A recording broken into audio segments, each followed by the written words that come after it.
Hello everybody, welcome to Bison Central. Daniel Gunnarsson along with Mike McFeely here talking some Bison football, getting you ready for the 2014 season.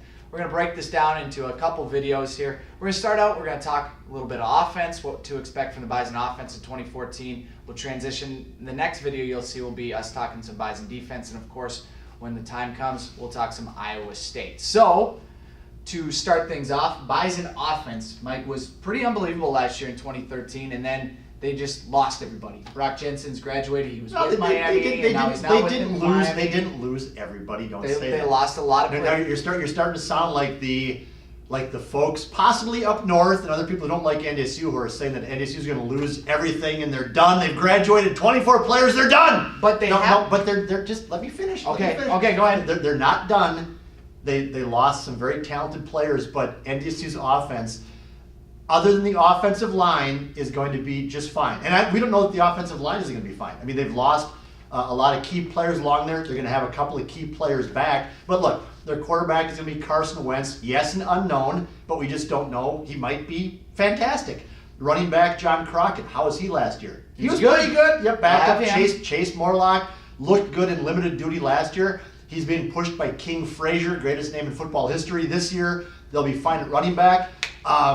Wideout Zach Vra, how was he last year? He was good last year. They'll be okay. They just need to figure out the offensive line, and once they get that going, and why would we doubt that they would? They'll be okay. They didn't lose everybody. So you can be positive about it, but I'm going to bring up the negatives. We'll start at the offensive line. I think you have the depth chart in your hands. I'm going to steal it from you here because I want to read off the offensive linemen to you and tell me if you recognize any of these names. Adam Schuler. Jesse Hines. Yep. Okay, Jack Clankers. Yep. Landon Leckler. Yep. Okay, 4 new starters. Sure. And that's just what I said. That is a lot of players to lose, and that's not something that it's used to in the last few years. It's a difficult position. That's the big question, just as I said 2 minutes ago. But is there any reason to doubt that those young men coming up aren't going to be decent? Are they going to be the well-oiled machine that Billy Turner and that gang was last year? No, they're not. There's a lot of questions there, but don't bury them and say, oh my God, lots of questions. Well, let's just wait to see how it turns out. I have full confidence that those guys that you just mentioned, Jesse Hines and others, they've been getting playing time the past couple of years. They did just fine. NDSU has built depth. We were talking about this before we turned on the camera, Daniel, that right. One of the impressive things about what's happening at North Dakota State is they're building depth as they've gone along. People want to be part of the program. They've been pretty successful at what they've done. I'm willing to wait and see how things turn out before we say they're going to go down the toilet this year. They back with the team is Kevin Vaudelin. He comes back after being a senior last year. He had another opportunity to play with him. That helps out the offensive line. He's in like his 7th year now. Yeah, something like that. He's 35-year-old Kevin Vaudelin back with really old. Fullback Andrew Bonnet.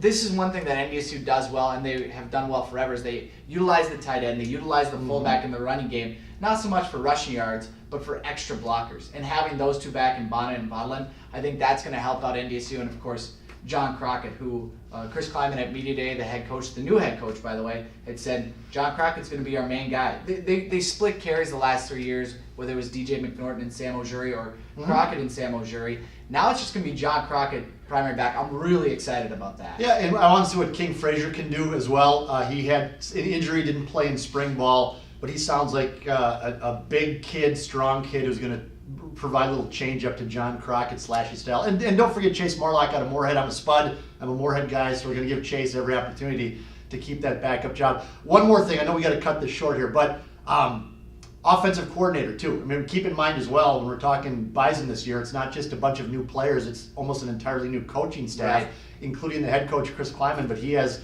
Tim Polasek in now as the offensive coordinator instead of Brent Vegan, and that could be a change as well. So, Vegan's had everything down pat for the last couple of years. He had all the weapons. He used them well.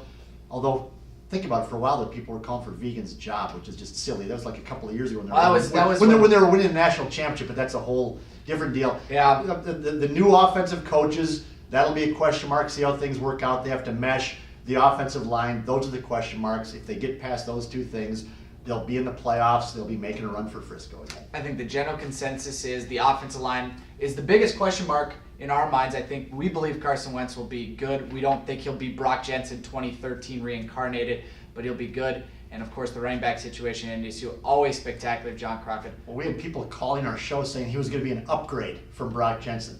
Carson Wentz? Carson Wentz is going to be an upgrade from Brock Jensen. I mean, settle down, people. Okay, Brock was a fantastic winning quarterback. He got a shot in the NFL. I'm not sure that Carson Wentz is going to be an upgrade. He might be very good. He might be better. But Brock Jensen has 3 rings and all kinds of records at NDSU. And remember, Nick Mertens was supposed to be an upgrade over Steve Walker.